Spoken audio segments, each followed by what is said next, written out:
and welcome to the Teaching Corner. Today I wanted to talk to you about 10 things you need to know in order to protect yourself as the teacher. So the first thing is that communication is huge.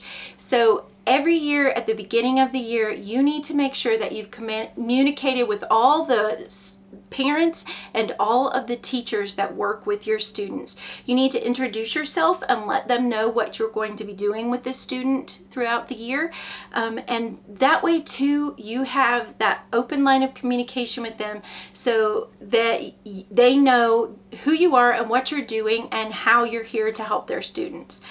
You also need to find a way to stay in contact. For number 2, you need to find a way to stay in contact with parents. So think of it as parents kind of having this emotional jar. And if there's nothing in it to pull from, and the very first contact you have with them is when their child is in trouble or not doing something correctly or whatever, it's not going to go very well. So they need to have some positive contact with you where you have said some positive things about their child prior to ever having any negative contact with you. So you can do this in a variety of ways. You could do this via email. You could do this with a notebook. Like every time I did this as an itinerant teacher, every time I saw a student, I would just write down really quickly in the notebook what we were doing. And that also allowed the parent to know what goals we were working on and the types of things that we had done during our time together.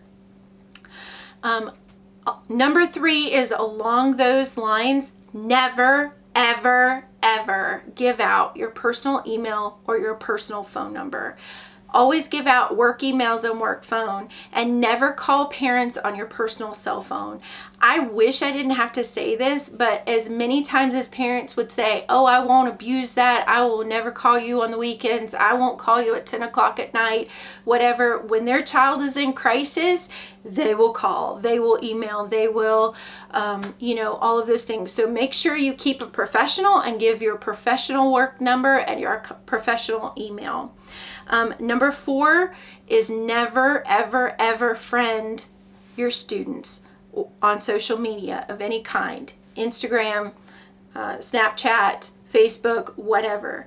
You have to remember that you are not their friend. You are their teacher, and you've got to keep it professional because it can very quickly blur the lines and cause you problems later down the road. So once they're no longer a student of yours, they've graduated, they're an adult, that's perfectly fine. And it's up to you whether or not you want to friend parents of your students. I wouldn't recommend it because, again, you can blur those lines of who's the teacher and who's the friend, and giving out personal information you might not want other people to have. Number 5 is to document everything. So unfortunately, people tend to hear what they want to hear instead of what was actually said, and this can cause you problems later. So you could have stated something very clearly, and they will take a piece of that and use it against you later. So if you make a phone call, document the date, the time, and what you talked about in the phone call, what they said, what you said. If you have email, never delete emails. Keep a file of emails from parents on each child so that you have that documentation. But also do remember that everything that you email or post, if it is in print, it can be used in court, and it can be used against you in court. So never post anything about students or school situations. If you want to talk to your friends when you go out and tell them about your day, or family members or something like that, but you have got to be very careful about what you put on social media, because as a teacher, you are a representative of that school, and if you're bad-mouthing the school or something like that, it can get you into trouble. And along those lines as well is anything longer really than a sentence that just has information, like direct information, like the meeting is at 5 o'clock or something like that, I would suggest go in a phone call. Because remember, if it's documented somewhere, if it's in an email or if it's written down, even if you delete that, they may not have, and so that can be used in court.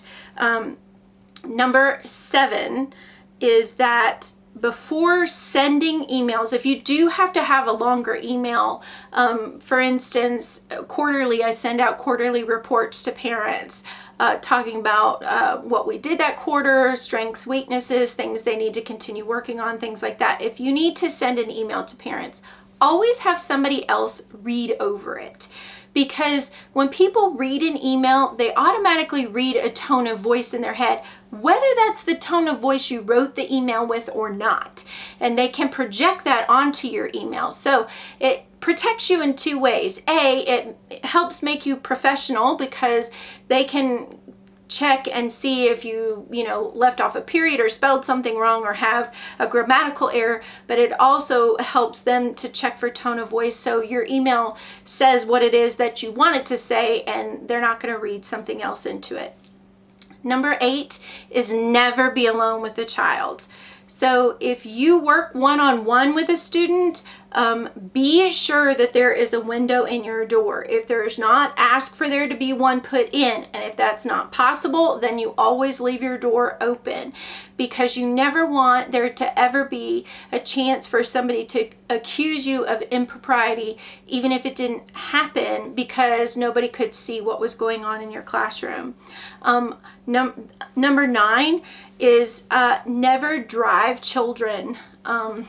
Perception is people's reality. If they see you with another student driving somewhere, they have no idea why you guys are in the car or what you're doing, but that can be taken the wrong way. I would never drive a student of the opposite sex by myself, period, ever, end of statement. But if I did drive a student, try to make sure it's always a group of students, that you're driving 2 or 3 students to the basketball game or whatever. But really, personally, I just try not to get involved in driving students, because situations, you can be accused of something that didn't happen, but if it's perceived that it happened, then you can get in trouble for that. And then number 10, never put a student's picture on the internet, just period. You shouldn't do it. I know a lot of times we want to take pictures of the kids in our classrooms, and that's perfectly fine for personal use, but the problem is if you ever post it, even if none of the parents on there are your friend, you don't know all of the situations, and there could be a child in your class that's under Child Protective Services. There could be a divorce issue where one parent isn't supposed to know. I had a student one time that there was a pedophile in the family, and so they didn't want the pedophile to know where the child was going to school. So just avoid putting pictures on the internet. It doesn't mean you can't take pictures, but I wouldn't post them on social media. So those are 10 things that are going to help protect you as a teacher, and I hope that was helpful. If it was, please like, share, and subscribe, and I'll see you later. Bye!